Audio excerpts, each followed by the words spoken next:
Hi, this is Trish Burles, and one of my favorite things to talk about is going to be your gut and how that's a trigger for panic attacks. So I experienced this the other day, and I had two bouts of food poisoning, and one was okay. I mean, I survived, it was horrific, but the second one was not good. The second one literally put me in a hospital, and I did not think if I was going to actually make it. So I now have a classical conditioning where if something feels wrong with my stomach, I automatically think that I'm going to have food poisoning and that the anxiety is going to be so bad and I'm going to have severe panic, and it just causes all this chaos in my head. So when I experienced this the other night, I obviously did not have food poisoning, but now that I am wired to think that anything that's wrong with my stomach now leads to food poisoning is definitely a problem. And it's a problem for those who suffer from anxiety because we think that anything that we experience is now true.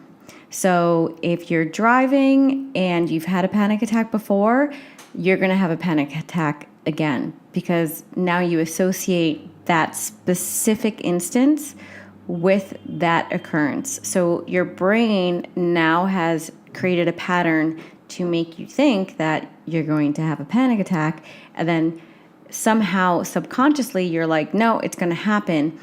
And then it's kind of a self-fulfilling prophecy where if you think it, it now comes. So I honestly didn't feel sick at all. I felt totally fine. And then all of a sudden, it wasn't that I started to think that I was sick. My body started to present symptoms, and I started to get the cold sweats, and I started to feel nauseous. And then that triggered my brain to thinking, okay, this is food poisoning. This is going to be bad. So the panic went from 0 to 100 real quick. And it wasn't something that I could catch. And I know that most of us would like to think that we can talk ourselves down. In this particular instance, and I'm not saying that this is right for everyone, but in my particular situation, I had to combat it with Xanax.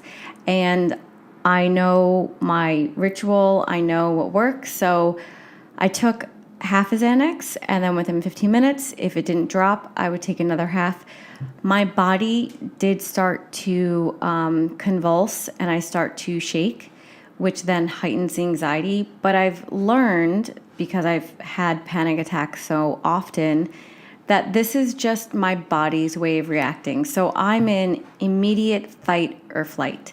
So my body is going to get rid of anything in its system because it wants to prepare for battle. Essentially, this was designed to save us. This was a mechanism that your body is predisposed to because it is literally something that can save your life.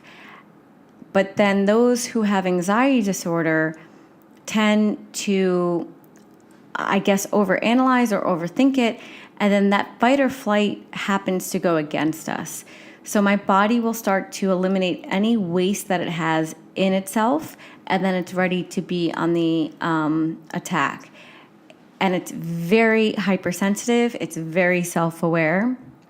So I know this is happening. I'm fully aware, cognitively, I'm fully aware of what is happening to my body. But when it's happening at that moment, it's almost like you just can't reel it in. You just can't wrap your head around that this is not real. And it's unfortunate because when you step outside of that and when you're not in that moment, you know that it's not real, and you know everything that's happening in your brain, and you know that this is just a side effect of anxiety. It's a side effect of a panic disorder. But at that moment, it is real. And you can't convince me or anybody that it's not. So the tricky part of this is to really just ground yourself. And that's what I had to do. I had to really speak to myself. And, we have inner thoughts. And those inner thoughts, and when I say inner thoughts, it's that, oh God, am I going to have a panic attack? But that's something that you say internally. But even if you say it internally, it then leads to be true. So it's hard to really try to reel yourself in, which is something that's very important because your thoughts are not facts. And I want to say this because it's so important. Your thoughts are not facts. Just because you have a thought does not make it true. And people that suffer from anxiety have a very hard time with this. And I do. So I just want everybody to understand that it's okay if you can't get ahead of it. It's okay that it happens. And at that moment, I knew that I could control the situation as best that I could. Yes, did I have to use Xanax as prescribed by my therapist? I took the dosage that they suggested. So I have a plan at hand for when this does happen and when these things arise. But it's important to really try to be in the moment and understand what is happening.